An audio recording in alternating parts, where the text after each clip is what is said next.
Welcome all to the Residency Phase 2 Q&A presented by the AANMC Residency Committee. As a brief disclosure, this event is for educational purposes only and is not intended to provide medical advice. As such, the event is not eligible for continuing education credits. Reproduction of the event content is allowed with express permission only. AANMC does not permit the promotion of personal products or services during its events. Speakers participate in AANMC events on a voluntary basis and do not receive any compensation based on the information presented. We promise you that. Um, as such, I'd like to welcome everyone. My name is Dr. Joseph Vasquez, and on behalf of Dr. Joanne Yanis, our AANMC Executive Director, welcome. Some housekeeping points that I'd like to review before we get started. Participants are in a listen-only mode during the presentation, so if you have questions, please use the chat feature during the presentation. The committee members will address them during the Q&A session as the presentation continues. The forum is being recorded, and so we will share that link when it is ready this week. But if you are experiencing any acute technical difficulties in the meantime, please feel free to email events@aanmc.org. So a brief review of our agenda for today, a brief introduction followed by the application process for AANMC residencies for our 2025-2026 cycle, followed by tips for a strong application, then the match process. We'll talk about cross-border residencies, creating a new residency, post-match applications, and then our final address of the Q&A. So today we're joined by Dr. Taylor Boham, Assistant Medical and Residency Director from NUNM, Dr. Jasmine Carino, Associate Dean of Curriculum at CCNM, Dr. Gary Garcia, Director of Graduate and Community Medicine from Bastyr University, Dr. Dee Saunders, Vice President of Clinical Education and Strategic Medical Operations from NUNM, and myself, Dr. Vasquez, the Associate Dean of Clinical Education from Sonoran University. Thank you, Dr. Vasquez. So what's really important to remember about the application process are the phases we're in. From the months of October all the way up to January of this month, we were in phase 1 and we're about to embark on phase 2. In phase 1, of course, you should have at least have an opportunity to create your own profile in the residency portal and at least have opportunities to look at the current sites that are CNME certified. I've received some communications from some students and questions that they're not yet seeing any residency posting yet, and that'll occur at the end of this month. So I just wanted to let you know that you're only seeing right now are the current CNME approved residency sites under each of the different schools. That being said, one of the things that's really important to remember is that you can use this time while waiting before the actual posting of the individual residency sites to prepare your documents. And of course, the documents that we're talking about here are your resume, requesting your evaluations from your faculty evaluators, and also requesting your NCLEX 1 scores, etc. And they're all listed in the checklist. Another thing that you also need to remember is to register your credit card so that there won't be delay in processing of your application and distributing it to the individual sites. Now, of course, phase 2 begins with the submission of the applications. One of the things that we will highly encourage you to do is to download the app. I think this is really important. It gives you access not only you don't have to access your account through your computer, but you can also access it to your on your phone. So really handy application so that you're always on top of everything that you need to know as far as the application process is concerned. In terms of the resources that you need to look into is, as you can see, there's a resources tab right next to the circle that will have your initials, which is on the right upper hand corner. And the application checklist is here for you to be as a guide so that you can be on top of all the different steps of the application process itself. The other thing I'll also highlight here is the documents library, which is right next to the application checklist. The document library also has the different um, guidelines in terms of how to put together a resume, and you'll also have an opportunity to look at what the evaluation form looks like, etc. And again, the thing to remember here is that this is a resident-driven or a student applicant-driven process. So you're really responsible for making sure that you keep track of all of the timelines. I mentioned earlier that the application period or phase two will begin at the end of this month, which is actually the end of the month is January 31, but the posting will already begin on January 30. This is when many of the current CNME approved residence sites will share their posting. Those postings will also have individual job descriptions and residency descriptions that you can download. And the other key thing to remember is that you have to be now on top of your faculty evaluations and requesting for a transcript because you have to meet this deadline on February 26th. And these are hard deadlines. And if you miss this one, you can't move forward. So please make sure that you follow up with your faculty. And if you feel that your faculty has already completed their evaluation, kindly notify the AANMC and we'll look into it and we'll make sure that it's taken care of. And so just be aware of these different deadlines on January 30, February 26th. March 5th, of course, is the submission of your documents order. This is when you submit to the committee, a request to put your transcript and your evaluations together. And finally, on March 12th is submission of the actual applications. I think that's it. So I'll hand over the next slide, I believe, to Dr. D. Saunders. Thank you, Dr. Garcia. I appreciate the handoff and good morning or good afternoon. It's a pleasure to be here. This is an exciting time in your guys' life. It's so let's talk a little bit about now phase two, because that's what we're about ready to enter. And Dr. Garcia actually outlined a lot of the important dates in the things that I'm going to discuss. So phase two includes all the things you should have or could have done in phase one. So if you haven't already done those things, please jump on them. But now you're able to actually click the button that says open residencies once the portal opens and view all the positions. For each job posting, there should be a job description. And within that job description, it should cover the description of what would be expected of you as a resident, including salary and benefits. This is also the time, if you haven't already, to request your faculty evaluations and your school transcript.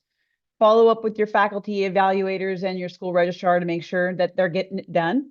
Things that you were working on during phase two is kind of continuing and finishing your uploading of your personal statement, resume, essays, and the NPLEX 1 scores. Some people ask with the NPLEX 1, if I haven't taken it successfully at this time, please upload a document in that file that says you are scheduled to take it soon. Remember, you have to have passed both NPLEX 1 and NPLEX 2. Excuse me, let me back up.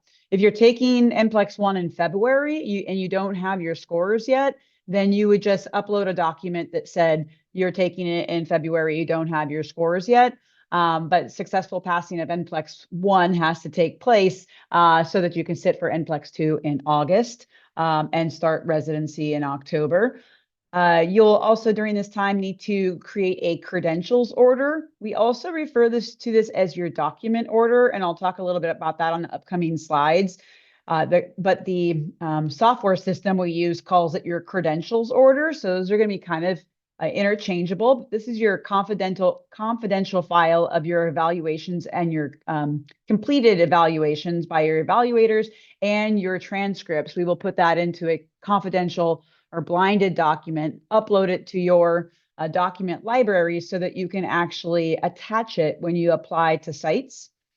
This is the time to submit your applications all through the portal. and prepare for interviews and prepare your match list. So this is that confidential document order, also known as your credentials order. It is the document that will contain your faculty evaluations and transcripts. Although the system will allow you to send an evaluation request to as many different people as you want, but please note that only 3 will be taken. So some people will send it to 4 or 5 faculty, and when we go in and compress your confidential order, we will select 3 faculty evaluations and your transcript. So you will only need 1 document or credentials order to use on all of your residency applications. There's one exception to that rule, which is going to come up in the following slide. So before I get to the exception to the 1 document order, I'll just tell you how to do it. It's going to be a lot easier if you're already in the system. You'll select the credentials tab. It's up in the right-hand corner. You'll click order and add new. And here's where you just type in the email address of either your registrar so that they can upload your transcripts for you. You do not need to order official transcripts from your registrar separately. The system does it for you. So you're not ordering the traditional way of ordering transcripts or paying for anything there. You're using the system. You're entering the registrar's email address in the add new button. It will go off to our schools. All of our school registrars are aware that this is coming in, and at no charge, they will upload your up-to-date most current version of your transcript of completed classes and in progress classes. And then here also you would type in the email address of your evaluators. I think we spoke about this a little bit in phase 1, but if you haven't already asked your folks, please start thinking about that. Reach out to your faculty and ask if they'd be willing to write you a strong evaluation before you just type their name in this field, because it doesn't really let you, you can say a little bit of stuff, but it doesn't really formally allow you to ask if they would be willing to write you a strong recommendation, which is what you would want. And then you just hit the submit order button. It's pretty user-friendly once you make it this far. Next slide, please. So here's that one exception to the rule. So you may submit 1 additional credentials order or document order if you are applying, if these 2 conditions are met, if you're applying to a residency position at your home school and one of the evaluators that you have asked to write you an evaluation also sits on the residency committee.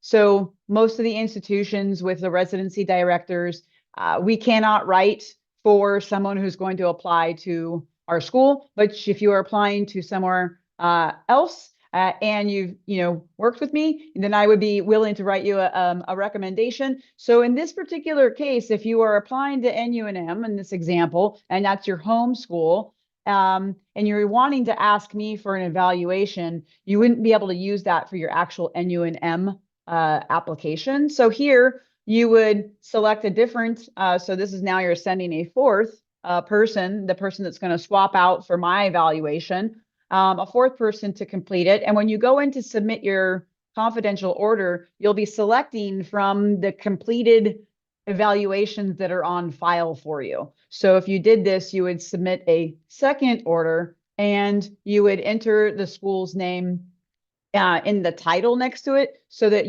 once that order was put into your document library, that it'll say documents order NUNM or just regular documents order. And then you'll know which one to use if you were applying in that situation, if you were a student applying to NUNM and asking me for an evaluation.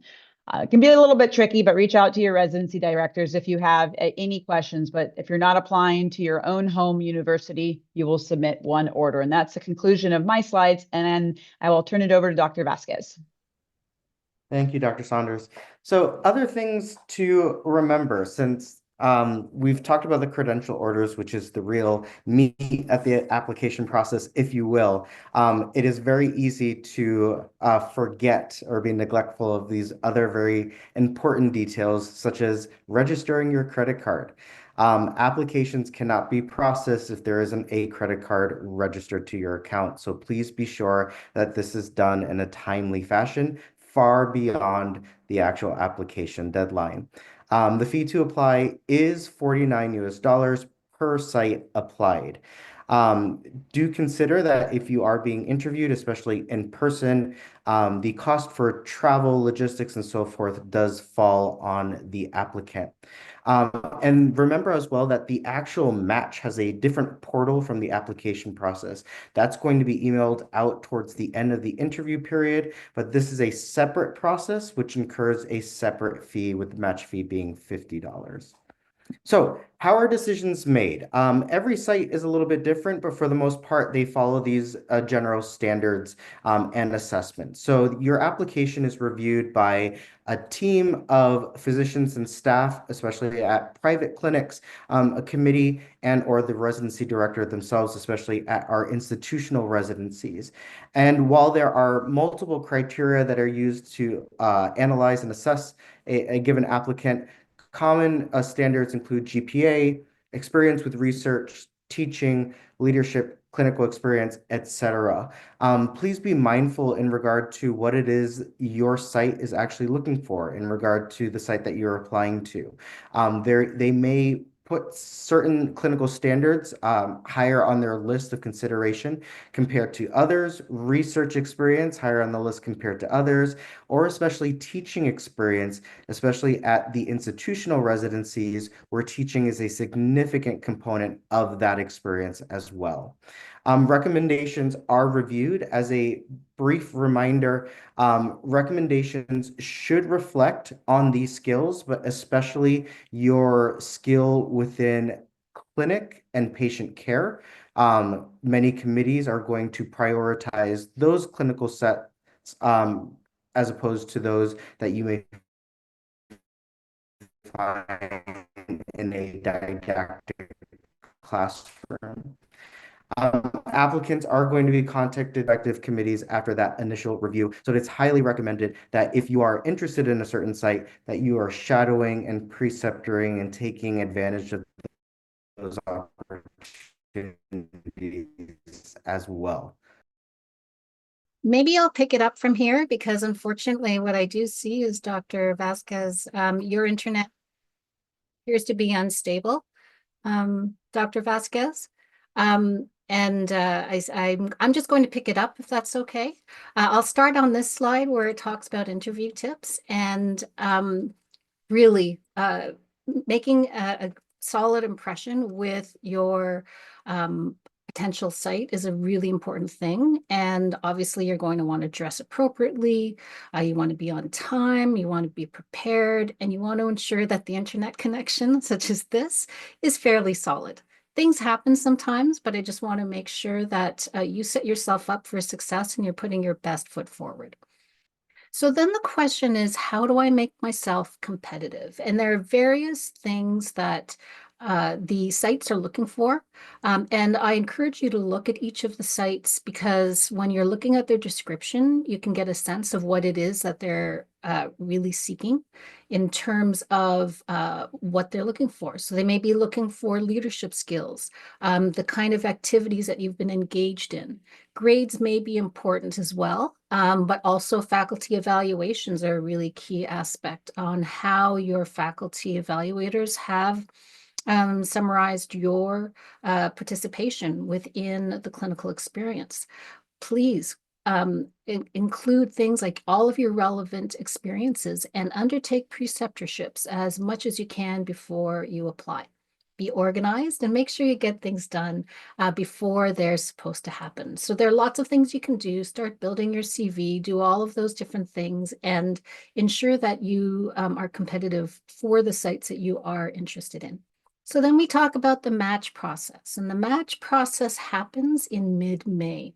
And there's a week where it's open, and I'm going to highly encourage you to not wait until May 21st at 7:55 p.m. to pull the trigger and make your final decision.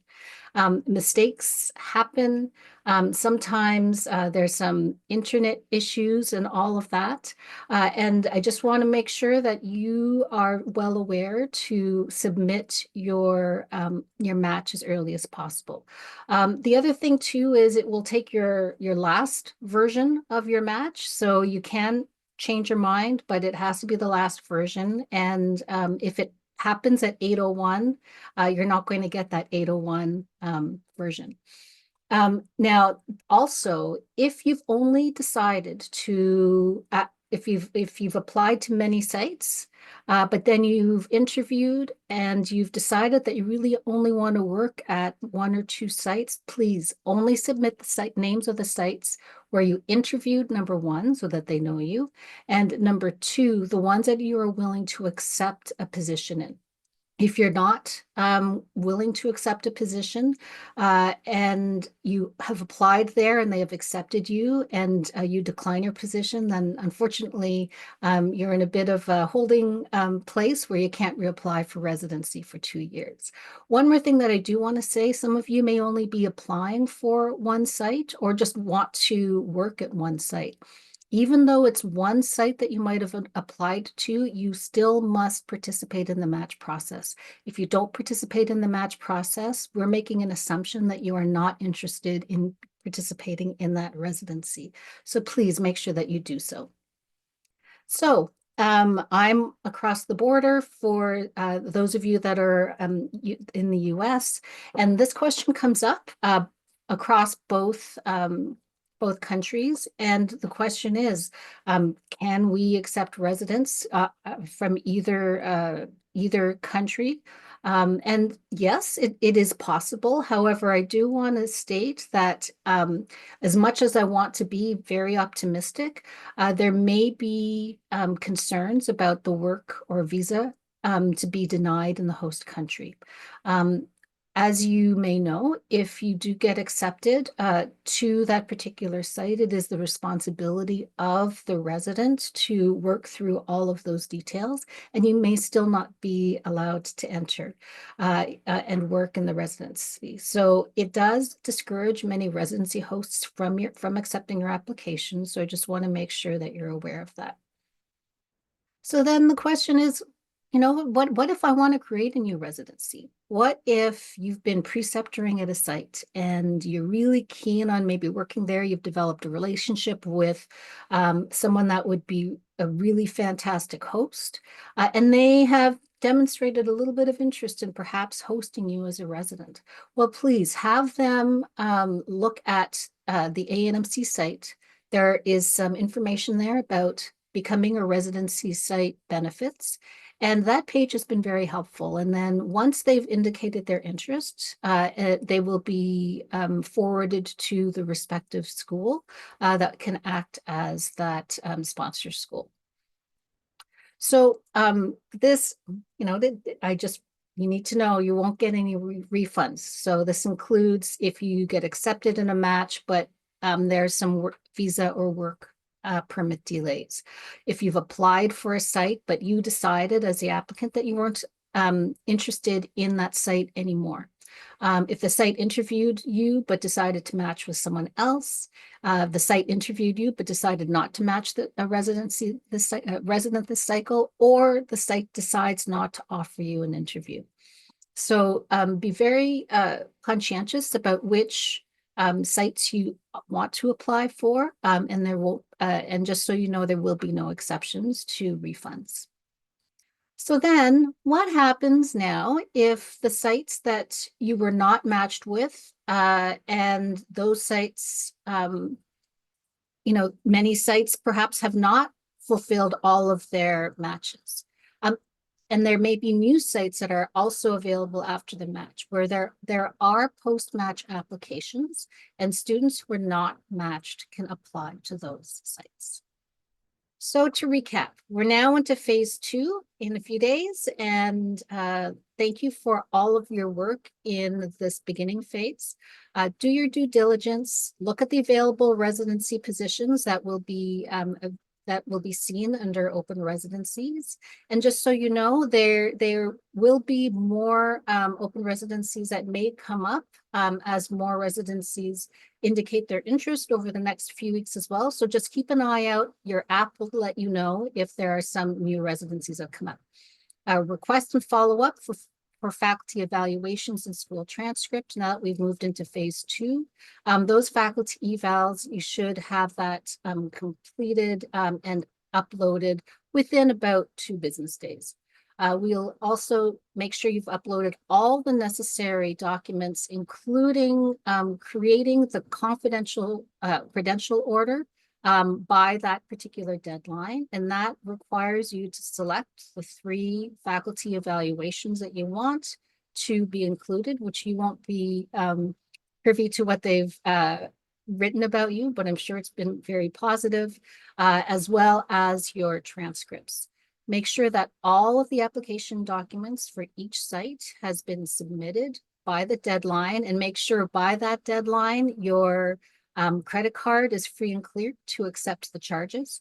Prepare for your interviews and prepare for your match list. And I think you will be set for success in terms of applying for your residency. So best of luck. So Stephanie, I'm going to let you discuss the slide. You've heard all of the good stuff on getting ready. These are some links. Take a screenshot of these. If you have not already visited, this is where the replays are available for you to see. So phase 1 Q&A, which is still relevant. And then this one will also be there as well, along with those site showcases. So if you haven't already, get out there. Here are some other AANMC sponsored events that you can put on your radar. We have a great guest in Dr. Emma Petro. She's going to be talking about all things cardiology. And then if you have any friends or family members, or you just want to inspire the next generation of students, we would love for you to invite them, give them a personal invitation to join us in that March event, From Passion to Profession. This is when all of our AANMC member schools will join on a webinar much like this. They'll be bringing a special guest, and we'll be featuring our breakout rooms with some giveaways. So make sure you encourage anyone who wants to follow in your footsteps to try there. And without further ado, let's get to Q&A. Dr. Carino, can I lean on you for this? Yeah, you can, but it looks like our Q&A is has been fulfilled, and hopefully answered all of your questions. So if you move on to the next slide, this is what I encourage you to do. If you have any questions, the information is all in the documentation that can be seen in the portal. So please look at it. Information is there. Review perhaps this particular video. Everything that you require is there. But if there's any other questions, please do connect. I did receive a question. I'm not sure if this individual is on. They were asking about how interviews are scheduled and if interviews are guaranteed with application. I will say, maybe I'll answer that first, and if anyone needs to back me up, please do so. The first point is interviews are decided upon by the host site that will take a look at the breadth of applications that they've received, and they will decide based on those applications who they want to invite for an interview. And an interview isn't guaranteed for all sites. So I just want to let you know, I think there are some sites that won't interview you unless you've done a preceptorship with them, as an example. So I just want you to be aware of that. I think hopefully that's answered that question. There's a question here on the Q&A about sites. When are they posted? So the posting begins on January 30th. So that'll be at the end of this month. And throughout the application process, expect sites to be posted. The bulk of the sites are going to be made available in either the last few days of January, on the 31st, all the way up to maybe the first week of February. That's where the bulk is. But that doesn't mean that that's the only time where sites are actually going to be posted. They could be posted all the way up close to the interview period. So just keep an eye out. The system or the portal is actually automatically going to inform you if there's a new site posted, unless you decide not to get notified. So just make sure that you keep in touch with the portal, and that's where the app will really come in really handy.